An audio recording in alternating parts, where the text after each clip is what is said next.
لیتے ہیں، روٹھ جاتا ہے جو اللہ ہم گناہگاروں سے درود پڑھتے ہیں اور اللہ کو منا لیتے ہیں۔ سارے احباب محبت کے ساتھ بلند آواز درود پاک پڑھیں۔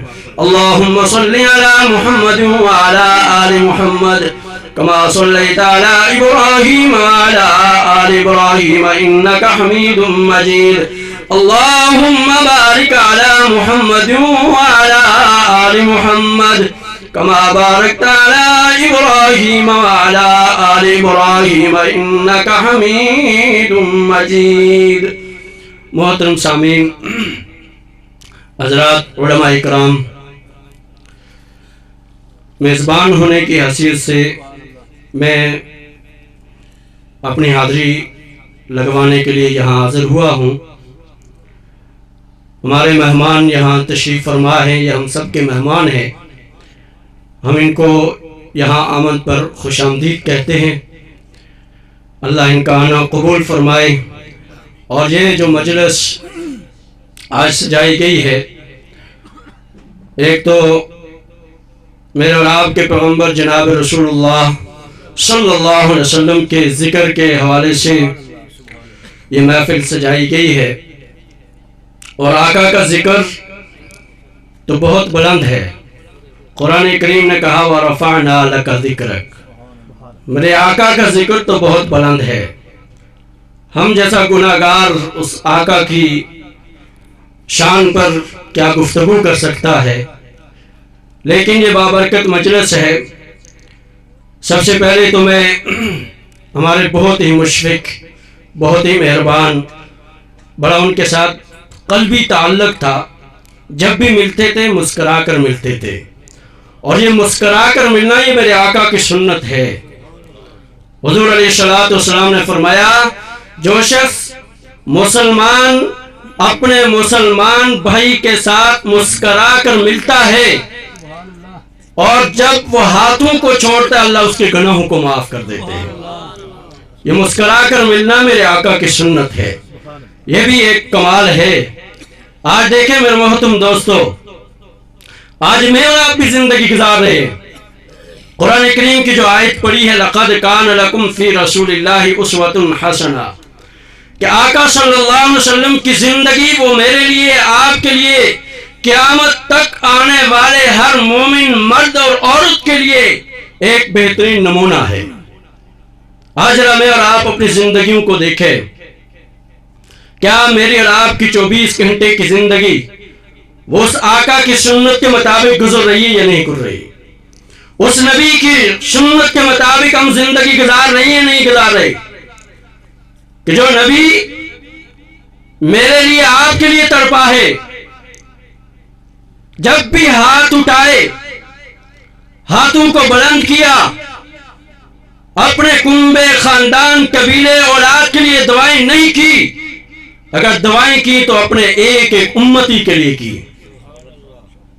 وہ عرب کی تپتی ہوئی دھوپ، کوئی سایہ نہیں، کوئی سواری ایسے آرام دہ نہیں، اونٹ کے اوپر سوار ہو کر میرے اور آپ کے آقا جناب رسول اللہ صلی اللہ علیہ وسلم ہاتھ اٹھا کر دعا مانگ رہے اللہم اغفر لی امتی، اللہم اغفر لی امتی، اے اللہ میری امت کو معاف کر دے، میری امت کو معاف کر دے۔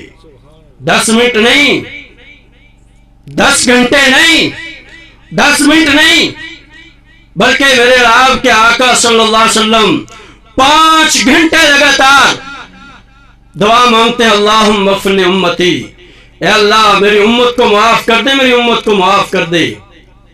میرے لیے، آپ کے لیے وہ نبی تڑپا، جب بھی ہاتھ اٹھائے آپ صلی اللہ علیہ وسلم نے میرے اور آپ کے لیے دعائیں کی، میری ایک ایک امتی کو معاف کر دے۔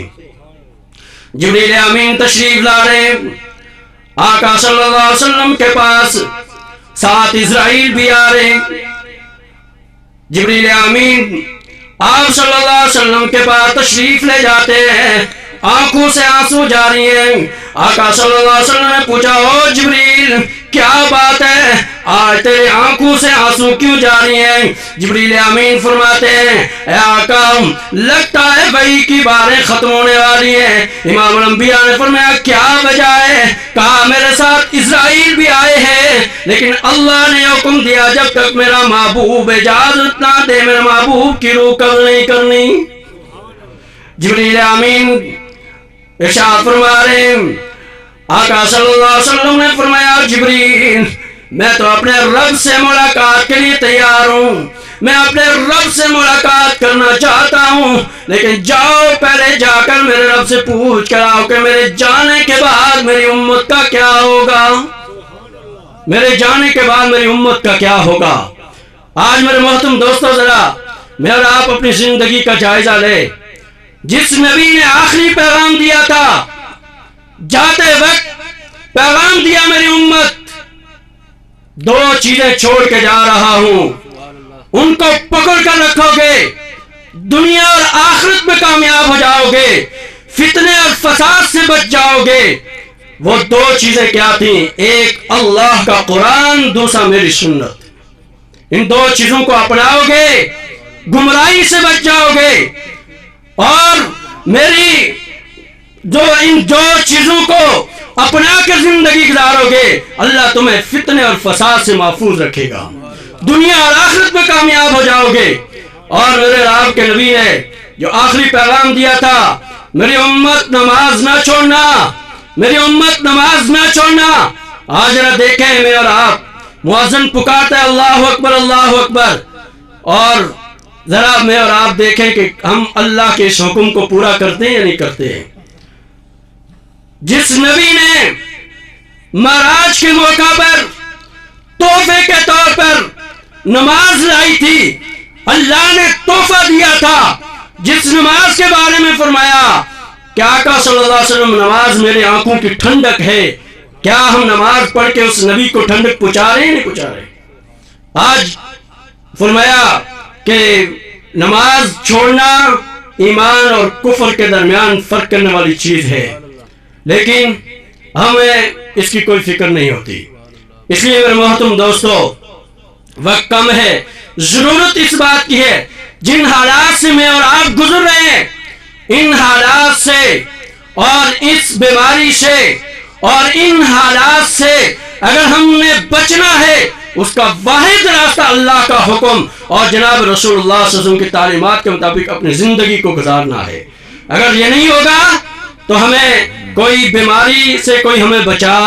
یہ جو وائرس آیا ہے، یہ وائرس کیوں آیا ہے؟ یہ وائرس، یہ بیماری، آج اس کی مختلف اسباب بیان کیے جاتے ہیں، لیکن میں اور آپ ایمان مسلمان ہونے کے ناطے، ایمان لانے کے ناطے میں اور آپ نہیں سوچتے کہ یہ بیماری آئی کیوں، کس وجہ سے آئے۔ قرآن کریم نے واضح طور پر بتا دیا کہ جو بیماری آتی ہے، آفات آتی ہے، بلیات آتی ہے، اللہ کی طرف سے یہ جو چیزیں آتی ہیں یہ تمہارے اپنے اعمال کے نتیجے میں آتی ہے، تمہارے اعمال کے نتیجے میں۔ آج جیسے ہم اعمال کریں گے اوپر سے اللہ فیصلے بھی فرمائیں گے۔ اس بیماری کو دور کرنے والی ذات کون ہے؟ اللہ کی ہے۔ اس رب کے ساتھ جب تعلق قائم ہوگا، اس نبی کی سنتوں کے مطابق عمل کریں گے اور روزمرہ کی دواؤں کا اہتمام، روزمرہ کی نبی علیہ السلام نے جو معمولات بتائے ہیں ان کے مطابق اپنی زندگی کو گزاریں گے۔ فرمایا جو شخص صبح و شام بسم اللہ الذی لا یضر مع اسمہ شیء فی الارض ولا فی السماء پڑھتا ہے، اللہ اس کو ہر بیماری سے، ہر تکلیف سے، ہر مشکل سے اس کی حفاظت فرماتے۔ لیکن ہمیں اس کی کوئی فکر نہیں۔ اب ظاہری اسباب کی طرف ہماری نظر لگی ہے، لیکن اس رب کی طرف ہماری نظر نہیں لگی کہ جس رب نے یہ بیماری بھیجی ہے دور بھی وہی کرے گا۔ اس لیے آج کی اس محفل کی برکت کی وجہ سے ایک تو اللہ رب العزت سے ہم دعا کرتے ہیں اللہ رب العزت محترم آفتاب صاحب کی کامل مکمل مغفرت و بخشش فرمائے، حضور علیہ السلام کی شفاعت نصیب فرمائے، حضور علیہ السلام کے مبارک ہاتھوں سے حوض کوثر نصیب فرمائے، اور ہم سب کو بھی موت سے پہلے موت کی تیاری کرنے کی توفیق عطا فرمائے۔